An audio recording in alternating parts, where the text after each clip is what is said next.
Automation Studio 7.1 permet de visualiser ce qui se passe avec la viscosité d'une huile sous l'effet d'une pression ou d'une température. Alors pour ce faire, vous pouvez venir ici dans la édition. Vous avez hydraulique, j'appuie. Et là, on a des paramètres qu'on peut modifier. Donc, on a choisi TELUS 32. Si j'appuie dessus, vous laissez un certain temps, vous allez avoir les données relatives à cette huile-là. TELUS 32 qui est ici. Vous voyez, vous grade 32, température moins 29, etc.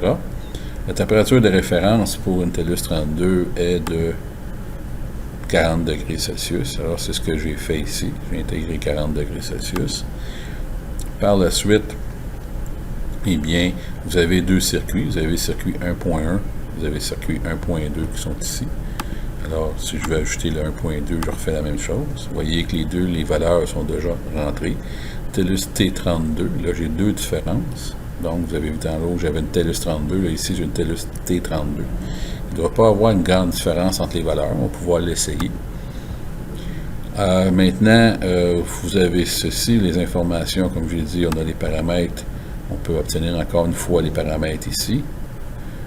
On ne peut pas les changer à partir d'ici, par contre. Là, en mode simulation, voici ce que ça donne. Alors, j'ai intégré des capteurs, donc des instruments de mesure ici pour pouvoir m'indiquer vraiment est-ce que j'ai vraiment 40 degrés Celsius. Ma pression est au minimum, j'ai 32 centistokes. Je peux augmenter.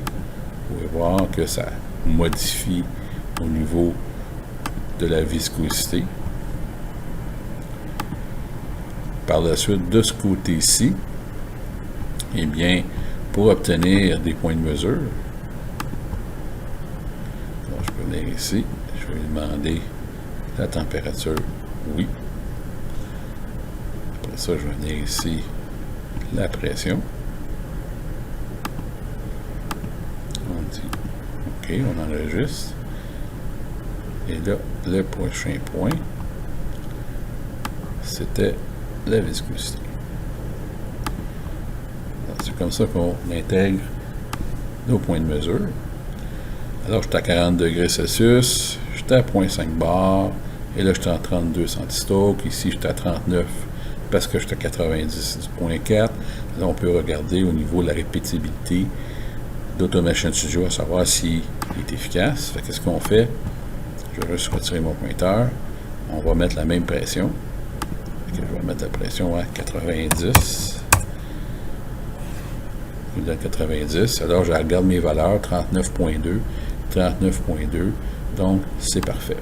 Un petit conseil, ça m'arrive à quelques reprises avec Automation Studio. J'ignore si ça vient du problème de mon ordinateur ou d'Automation Studio. Lorsque vous prenez un circuit au complet, vous le copiez et vous le collez à côté, il se peut que les valeurs ne changent pas. C'est ce qui m'est arrivé à plusieurs reprises avec Automation Studio. Donc, je préfère recommencer le circuit, un composant à la fois. Et là, je peux faire des variantes comme on peut voir là. Alors, je reviens en arrière. Je voudrais changer celui-ci à 100 degrés Celsius. Édition. Là, je suis dans le 1.2.